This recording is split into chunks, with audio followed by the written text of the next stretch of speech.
Today we learn about finite Fourier transform.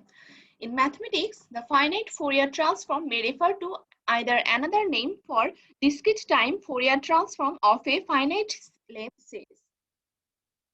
The finite Fourier transform method is one of various analytical techniques in which exact solutions of boundary value problems can be constructed.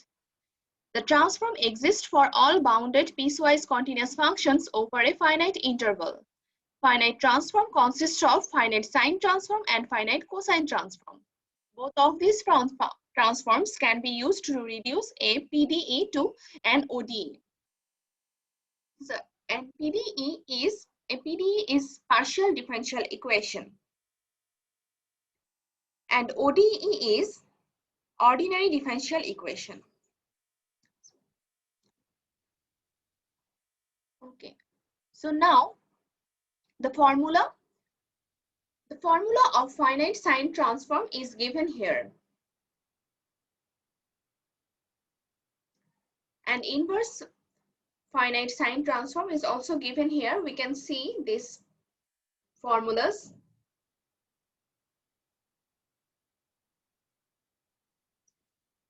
So now here the finite cosine transform and inverse finite cosine transform formulas. Example of finite sine transform. Consider the function f of x equals to 1 on 0, 1. So if we apply the finite sine transform to this function, we obtain Sn equals to 2 integration of sine n pi x dx, and the limit is 0 to 1.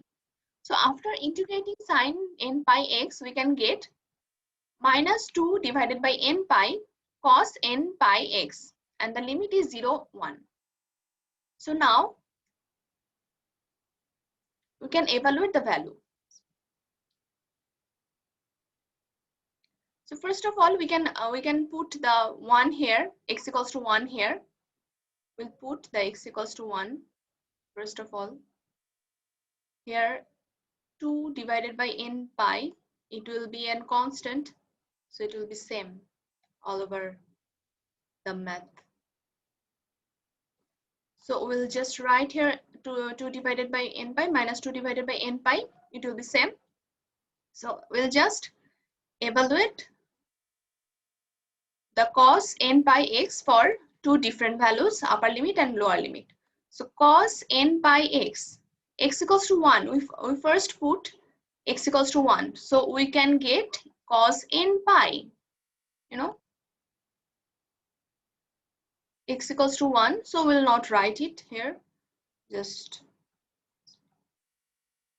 Now if we put x equals to 0 here, the whole term will be 0, because 0 into n pi equals to 0. So we'll just put here cos 0.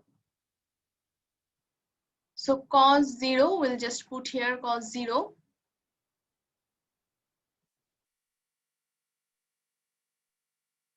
Now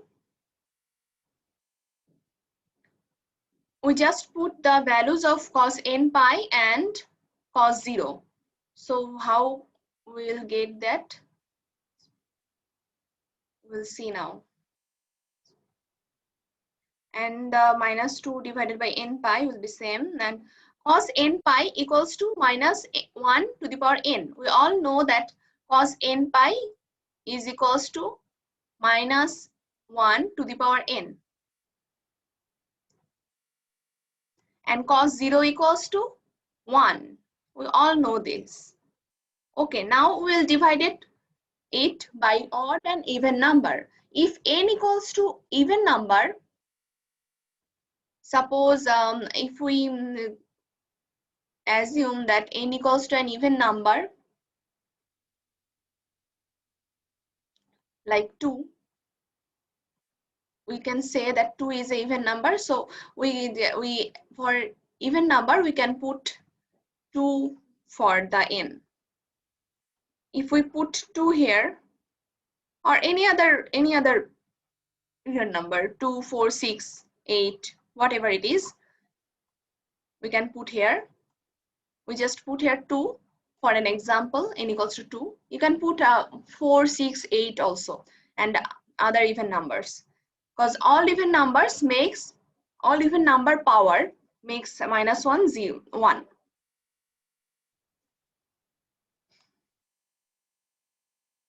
Okay, so it is for even 2n pi, and it's for even it will be 1, it will be 1 and -1. So what will be the value of 1 minus 1? It will be 0. You can write here, it will be 0, just a 0. So after multiplying with -2 divided by n pi, 0 will be 0. So it is for even. So we can say that it will be 0 for even number. N equals to even number, it will be 0.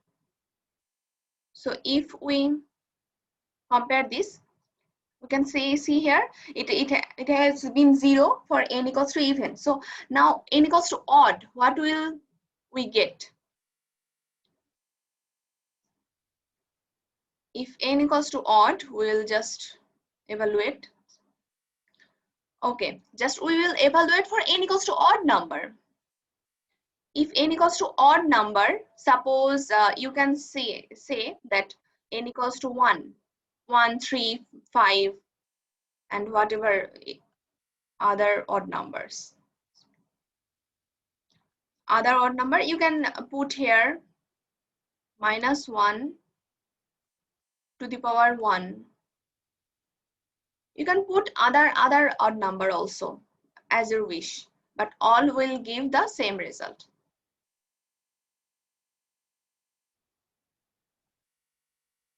Okay, now you can get here at -2 divided by n pi. You can see that -2 divided by n pi,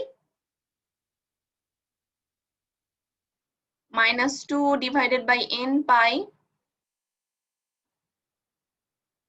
here -1. -1 to the power 1 equals to -1.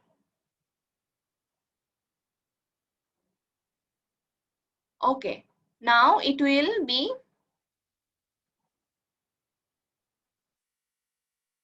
actually 4 divided by n pi. You can see after multiplying this, because okay, how will we get it? We can replace it by 2. -1 -1, it can be written by -2, you know.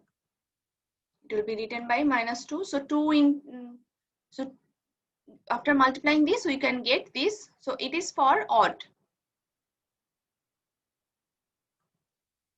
It is for odd. N equals to odd number. Okay. Now we can see that 4 divided by n pi, it is for n. N is an odd number. So we can get the inverse sine transform through this equation. Thank you. That's all for today.